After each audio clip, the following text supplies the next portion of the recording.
Hello everyone, welcome to the video lecture series of Mathematics 4. The subject code is KAS302/KAS402 and here we are in lecture number 2A of unit number 2. So in the last lecture basically we have started unit number 2 जहां पे हमने सबसे पहला topic discuss किया था classification of partial differential equation of second order. जी हाँ, based on the calculation b² - 4ac हम लोगों ने कैलकुलेट किया था कि सेकेंड ऑर्डर पीडी हमारी इलिप्टिक है या पैराबोलिक है या हाइपरबोलिक है। Right now in this lecture हम लोग बात करने वाले हैं इस यूनिट के कैलकुलेटर के बारे में and that is called method of separation of variable. इसको मैं कैलकुलेटर क्यों बोल रहा हूं?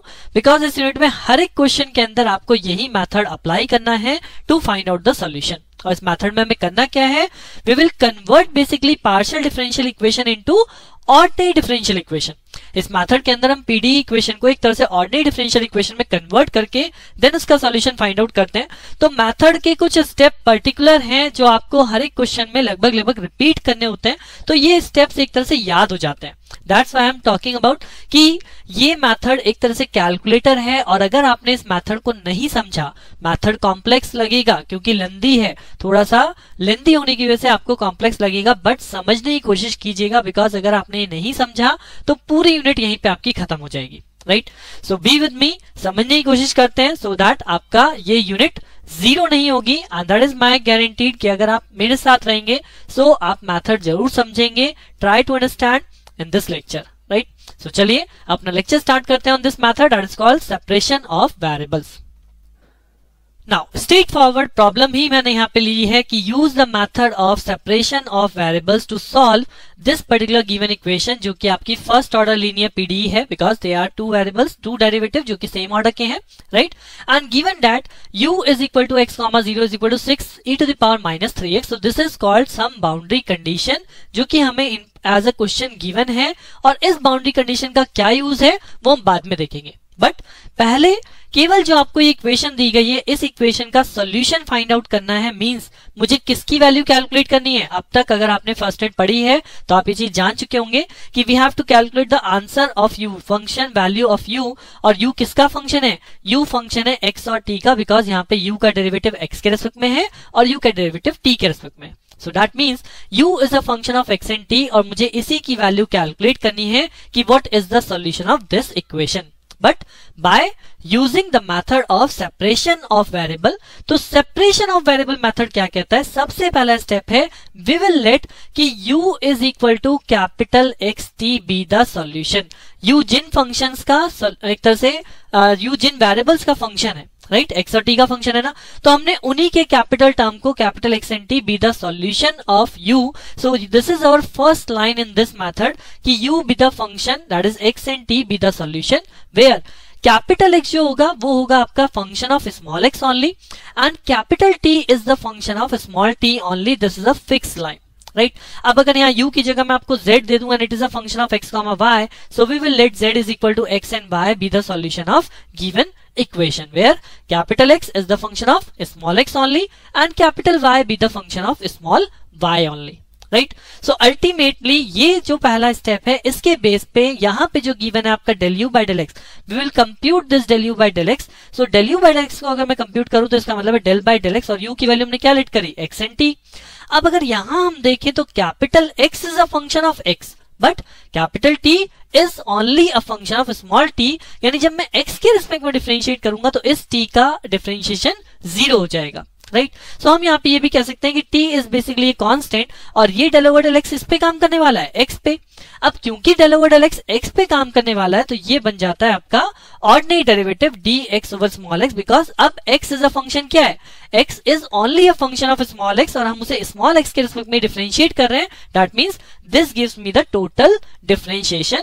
So that's why we have written over here del u over del x is equal to del over del x xt and this is written as capital T dx by d small x. Right. Similarly आप यहाँ पे दूसरा derivative देखेंगे, this is del u by del t. In the same manner अगर आप इसे करते हैं del by del t x of t, because u की जगह एक्स टी है, तो इस बार क्या कांस्टेंट है? इस बार एक्स कांस्टेंट है और जब मैं टी को टी के रिस्पेक्ट में डिफरेंशिएट करूंगा when T is a function of small t only, तो it will become d capital T by small d t, यानी कि ये ऑर्डिनरी डेरिवेटिव में चेंज हो जाता है। राइट। अब ये आप मान लीजिए चाहे स्टेप्स हैं या फॉर्मूला है, वो आप जैसे भी याद रखना चाहें, क्योंकि जैसे कि मैंने पहले बोला ये आपको ऑलमोस्ट हर एक क्वेश्चन में अप्लाई करना है। सो सबसे पहला step, u is a function of x and t, जहां पे x स्मॉल x का फंक्शन है, t कैपिटल T का फंक्शन है। उसके बाद आप ये दोनों डेरिवेटिव कैलकुलेट करें। यही दोनों क्यों कैलकुलेट करें? बिकॉज यही दोनों मुझे इक्वेशन में गिवन है। अब based on these two value अगर मैं यहाँ पे प्लेस कर दूं तो del u by del x is basically become what, t into d कैपिटल x by small dx is equal to 2 constant है, this del u by del t become capital x into d capital T by dt and this u is basically x and t। So ये equation आपकी capital x and capital T की form में convert हो जाती है। Now the second step क्या है? आपने जब xt की फॉर्म में कन्वर्ट किया, then you have to divide this equation by x of t, right. xt से ही डिवाइड करूंगा, तो अगर मैं इस पार्ट को भी xt से डिवाइड करूं तो यहाँ पे आ जाएगा 1/x dx over small dx is equal to यहाँ पे हो जाएगा 2 by capital T dt by small dt, और ये पार्ट हो जाएगा 1, राइट। सो ये दो स्टेप आपके फिक्स्ड हैं। अब इस स्टेप के बाद बेसिकली ये जो इक्वेशन हमारे सामने रखी है, इस इक्वेशन से हम सॉल्यूशन कैलकुलेट कर देंगे for capital X and for capital T, और वही सॉल्यूशन अल्टीमेटली इस इक्वेशन में पुट होते हैं जहां हमने सबसे पहले लेट किया था u is equal to xt be the solution. But इस इक्वेशन से सॉल्यूशन लेट करने के लिए we will let this complete इस equation is equal to some constant, let us suppose minus p square, right. अभी इस मेथड, जब directly हम केवल method of separation of variable कर रहे हैं तो हम यहाँ पे minus p square directly let कर रहे हैं। बट जब आप आगे चलेंगे, अभी एप्लीकेशन पार्ट में जाएंगे, तो यही स्टेप में मैं यहाँ पे 3 टाइप के कांस्टेंट लेट करूंगा, जहां पे आपका राइट हैंड साइड 0 के इक्वल भी हो सकता है, माइनस p स्क्वायर भी हो सकता है, प्लस p स्क्वायर भी हो सकता है। बट वहां पे भी हम देखेंगे कि माइनस p स्क्वायर वाला जो सॉल्यूशन है वही हम लोग चूज करते हैं। सो इसलिए हम यहाँ पे डायरेक्टली माइनस p स्क्वायर वाले कांस्टेंट को ही लेके चल रहे हैं, right. So that means the third step, ये इक्वेशन मेरी कन्वर्ट हो गई 1/x dx by dx is equal to 2/t dt by dt plus 1 is equal to minus p square, ये मैंने लेट कर लिया। अब क्या करना है? अब एक बार पहले एक बार x को इक्वेट करा देते हैं, 1/x dx by small dx is equal to minus p square. इस इक्वेशन से मुझे कैपिटल X की वैल्यू निकालनी है, और कैपिटल X कैसे आएगा? By the integration. So integration करने से पहले d कैपिटल X के साथ x कैपिटल X वाले टर्म रखूंगा, और ये जो स्मॉल x वाला टर्म है इसको हम राइट हैंड साइड पे कर देंगे, तो ये हो जाएगा minus p square dx। Now I can integrate both side, तो जैसे ही मैं दोनों साइड इंटीग्रेशन करूंगा, this become log of capital X। यहाँ कैपिटल X के रेस्पेक्ट में इंटीग्रेशन कर रहे हैं किसका? 1/x का, तो this is log of capital X is equal to यहाँ पे माइनस p स्क्वायर एक कांस्टेंट है, तो dx का इंटीग्रेशन क्या हो जाएगा? x and plus integration constant that is nothing but log of c1, right. अब अगर मैं लॉग वाले टर्म एक तरफ लेके आऊं, क्योंकि मुझे x की वैल्यू कैलकुलेट करनी है, तो लॉग वाले टर्म अगर आप एक तरफ ले आओ तो ये हो जाएगा log x minus log of c1 is equal to minus p square of x, और यहां से अगर फर्दर सॉल्व करूं as per the log property, ये हो जाएगा log x by c1 is equal to minus p square x, और यहां से ये लॉग इधर पावर में क्या चला जाएगा? e to the power minus p square x, this become x by c1, and what is the final value of x? X becomes c1 e to the power minus p square x. This is the value of capital X, जो हमें कहां से मिली? By solving this fraction equal to this constant. Similarly, now the same equation, अब क्या करना है? अब हमें इस सेकेंड पार्ट को इक्वेट करा देना है इस माइनस p स्क्वायर के रेस्पेक्ट में। तो जब हम इसे इक्वेट कराएंगे, we will calculate capital T value. तो लेट अस इक्वेट, तो जैसे ही हम इसे इक्वेट कराएंगे, this become 2 by capital T d capital T by dt plus 1 is equal to minus of p square. अब फिर सेम चीज है, मुझे इंटीग्रेशन करके वैल्यू लानी है, तो इस कैपिटल T के साथ मैं कैपिटल T वाली टर्म रख सकता हूँ, बाकी टर्म कहाँ जाएंगी? Left hand right hand side पे, तो ये टर्म हो जाएगा dt बाय कैपिटल T, और राइट हैंड साइड पे सबसे पहले क्या जाएगा? Minus p square minus 1, right. ये माइनस 1 इधर गया, यहाँ पे बचा 2 dt by this become dt 2/t dt by dt, right. उसके बाद हम इसे फर्दर लिख सकते हैं, this can be written as dt by capital T, यहाँ पे आपने माइनस को कॉमन ले लिया तो ये हो जाएगा p स्क्वायर बाय 1, ये जो 2 था मल्टीप्लाई में ये यहाँ अपॉन में आ जाएगा, और ये जो dt था ये यहाँ मल्टीप्लाई में चला जाएगा, तो this can be written as like this, जिसको मैं दोनों साइड इंटीग्रेशन करूंगा। सो सेम चीज यहाँ पे बनेगी, this is log of capital T is equal to minus of p square plus 1 divide by 2 into t plus integration constant log c2, right. अब same way है कि आपने लॉग वाले को लेफ्ट हैंड साइड ले जाना है, फिर से वही बनेगा log t minus log c2, that is nothing but log t by c2, और लॉग t बाई c2 मेरा इक्वल टू हो जाएगा minus of p square plus 1 divided by 2 into T. So what is the value of T? T की value यहां से आ जाएगी दिस C2 multiply e to the power minus of p square plus 1 divide by 2 into T. This is the value of capital T. Right. So simple. Complex मैंने कहा था, क्यों कहा था? क्योंकि लेंथी है. राइट. सो लेंथ से बिल्कुल मत घबराइएगा कि आपके लिए लेंथ बड़ी होगी, क्वेश्चन आपको नहीं समझ में आ रहा. क्वेश्चन बहुत इजी है. और क्वेश्चन में किया क्या? फर्स्ट स्टेप सिंपली आपने एक u को लेट किया कि this is the solution x and t. उसके बाद आपने इक्वेशन को चेंज कर दिया कैपिटल x और कैपिटल t की टर्म में. अब ये दो फैक्टर्स को मैंने माइनस p स्क्वायर के इक्वल लेट किया, 1 बाय 1 एक एक को लेट किया and find out the solution. Find out the solution. Right. अब जैसे ही हमें x और t की वैल्यू मिल गई, so what is the solution we let? We let की u is equal to x and t. तो अगर आपने x और t की वैल्यू को रख दिया यहाँ पे, तो ये सॉल्यूशन बन जाएगा C1 C2 e to the power minus p square x minus p square plus 1 divide by 2 into t. Because what is the value of x? x की जो वैल्यू हमने कैलकुलेट की थी this is C1 e to the power minus p square x and what is t? t की जो value हमने calculate करी ये है C1 equal p square plus 1 divide by 2 into t. So C1 C2 multiply में है, exponential power add on हो जाएंगी. So we have written the total exponential power. Right. So this is the complete solution. अगर आपको question आता कितना कि solve this equation by using method of separation of variable, so this is the solution. But अब इस method के अंदर आपको कुछ कंडीशंस मेंशन आती है जिन्हें बोलते हैं बाउंड्री कंडीशन, जिनको गिवन होने का मतलब होता है कि we have to further solve this solution. ये जो हमने सॉल्यूशन कैलकुलेट किया है इसको फर्दर आगे सॉल्व करना है. और फर्दर आगे सॉल्व किस लिए करना है?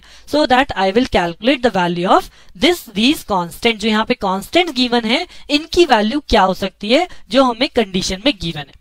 राइट. सो अब अगर इस कंडीशन को यहाँ पे अप्लाई करने की सोचें तो use a function of x and t. और कंडीशन के अकॉर्डिंग क्या दिया गया है कि फंक्शन u की वैल्यू जब x की वैल्यू x ही है लेकिन t की जगह क्या है? t की जगह 0 है. तो जैसे ही आपने t को 0 पुट किया you will get this value. तो अकॉर्डिंग टू दिस सॉल्यूशन अगर मैं इस सॉल्यूशन के बेस पे यहाँ पे कैलकुलेट करता हूँ ux, 0 यानी मैं t की जगह क्या पुट कर रहा हूँ? 0. तो this right hand side become C1 C2. हमने t की जगह 0 किया तो ये वाला पार्ट 0 हो गया. केवल हमें एक्सपोनेंशियल में टर्म बचेगी e की power minus p square x. And this is the given value ux, 0 की वैल्यू हमें इक्वेशन में गिवन है. This is 6 e to the power minus 3x is equal to C1 C2 e to the power minus p square x. तो जैसे ही आपके पास ये कंडीशन बनी तो क्या चीज कंपेयर हो रही है? यहाँ पे आपको क्लियरली पता चल रहा है कि what is the constant C1 C2 value. ये कांस्टेंट C1 C2 किसके इक्वेट हो रहा है? 6 के इक्वेट हो रहा है. और exponential minus p square x, जबकि यहाँ पे क्या है? Minus 3x. तो p स्क्वायर किसके इक्वेट हो रहा है? p स्क्वायर की वैल्यू इक्वल हो रही है 3 के. That means from this equation we can see that कि C1 C2 is equal to 6 and P square is equal to 4. तो as per these constant value, आपने constant value कैलकुलेट करी किस बेस पे? बाउंड्री कंडीशन के base पे. अगर condition नहीं गिवन होती तो this is my answer. Right. But अब मुझे क्योंकि कंडीशन गिवन है तो इस सॉल्यूशन को मैंने फर्दर रिड्यूस करा और ये कांस्टेंट की वैल्यू रखी. सो कांस्टेंट की वैल्यू मुझे कहां रखनी है वापस? ये कांस्टेंट वापस इसी सॉल्यूशन में अपडेट होंगे. So that our updated solution now, what is our updated and final solution? Our updated solution ux, t is equal to what is C1 C2? C1 C2 is 6 e to the power what is p square? This is 3 of x. What is p square? This is 3 plus 1 4 divided by 2. तो ये हो गया आपका minus of 2t. So this is the last and the final solution, or you can say the solution after applying the boundary condition. Right. So अगर question में boundary condition mention है तो हम उसे यूज करेंगे. देन हमारा solution एक और स्टेप बढ़ जाता है. अगर क्वेश्चन में हमें कोई कंडीशन गिवन नहीं होती तो यही मेरा यहाँ पे सॉल्यूशन हो जाता. बट यहाँ पे क्योंकि कंडीशन गिवन है तो मैंने कंडीशन अप्लाई करी, कांस्टेंट्स की वैल्यू कैलकुलेट करी एंड देन अगेन कांस्टेंट की वैल्यू को इस इक्वेशन में पुट किया. Then I got the final solution. Right. So I hope कि कुछ अंडरस्टैंडिंग आपको बनी होगी कि प्रोसेस क्या है. इस लेक्चर को वापस एक बार करिए, इसी क्वेश्चन को कम से कम 2 से 3 बार प्रैक्टिस कीजिए सो दैट आपको हर एक स्टेप इस तरह से याद हो जाएगा कि आपको आने वाले आगे वाले क्वेश्चन में जैसे ही मैं आपको बताना शुरू करूंगा आप मुझसे पहले स्टेप्स करने लग जाएंगे. राइट. बट इसी क्वेश्चन में मेहनत कर लीजिएगा, इसलिए मैंने केवल इस लेक्चर में इसी क्वेश्चन तक रखा है. और क्वेश्चन में लेके आऊंगा in the upcoming lecture on the basis of this method. तो बने रहिए मेरे साथ. मिलते हैं नेक्स्ट लेक्चर में. Thank you.